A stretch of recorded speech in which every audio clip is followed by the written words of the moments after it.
নমস্কার, hello students. আজ আমরা শিখব ইন্টারোগেটিভ সেন্টেন্স মানে প্রশ্নবোধক বাক্য কিভাবে বানাতে হয় প্রেজেন্ট টেন্সে। চলো খুবই সহজভাবে শিখে নেওয়া যাক। সবচেয়ে প্রথমে rule for interrogative sentence in present tense. In present tense, when we make a question, we bring do or does at the beginning of the sentence. Okay?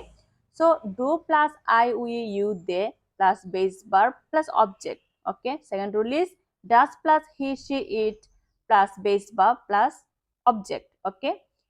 Subject. When our subject are I, we, you, they বাক্যের শুরুতে do বসে। When our subjects are he, she, it তখন বাক্যের শুরুতে does বসে। ওকে, তবে একটা জিনিস খেয়াল রাখো, মনে রাখো প্রশ্নটি ডাস দিয়ে শুরু করলে মেইন ভার্বের শেষে কখনো কিন্তু এস বা ইএস হবে না। Normal sentence means positive or question or interrogative sentence, তো এক্ষেত্রে যেমন আমি বললাম আই প্লে, আমি খেলি, সাবজেক্ট আই, তাই ডু দিয়ে প্রশ্ন করব। ডু আই প্লে, আমি কি খেলি? উই ইট, আমরা খাবার খাই।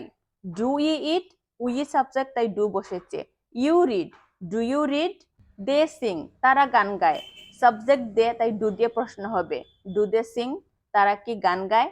হি প্লেস, সে খেলা করে, এখানে সাবজেক্ট হি, তাই প্রশ্নটা হবে ডাজ হি প্লে? এখানে ডাজ আছে, তাই মেইন ভার্ব প্লেয়ার শেষে কিন্তু এস বা ইস যোগ হবে না। She reads, does she reads?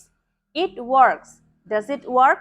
এইভাবে যখনই সেন্টেন্সের সাবজেক্ট হি, শি, ইট অথবা যে কোনো একটা নাম থাকবে তখন সেই প্রশ্নটা অবশ্যই আমরা ডাজ দিয়ে করব।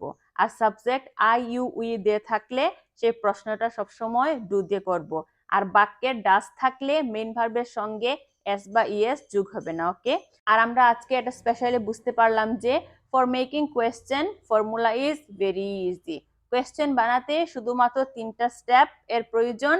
বাক্যটিকে সাধারণভাবে বলবে, যেমন আই, উই, ইউ, দে এগুলো থাকলে ডু দিয়ে প্রশ্ন করো, হি, শি, ইট হলে ডাজ দিয়ে প্রশ্ন করো, আর বাক্যের শেষে একটা কোয়েশ্চেন মার্ক দিয়ে দাও। That's it. So dear brother and sisters, আজ আমরা শিখলাম কিভাবে খুব সহজে প্রেজেন্ট টেন্সে প্রশ্নবোধক বাক্য বা ইন্টারোগেটিভ সেন্টেন্স বানাতে হয়। ইজি না? আই হোপ তোমাদের কাছে খুব ইজি লেগেছে কনসেপ্টটা। যদি ভালো লেগে থাকে তাহলে অবশ্যই এই ভিডিওটাকে লাইক, শেয়ার এবং সাবস্ক্রাইব করতে ভুলবে না। See you again. Tata. Bye bye. Take care. Keep learning and keep practicing English. নমস্কার।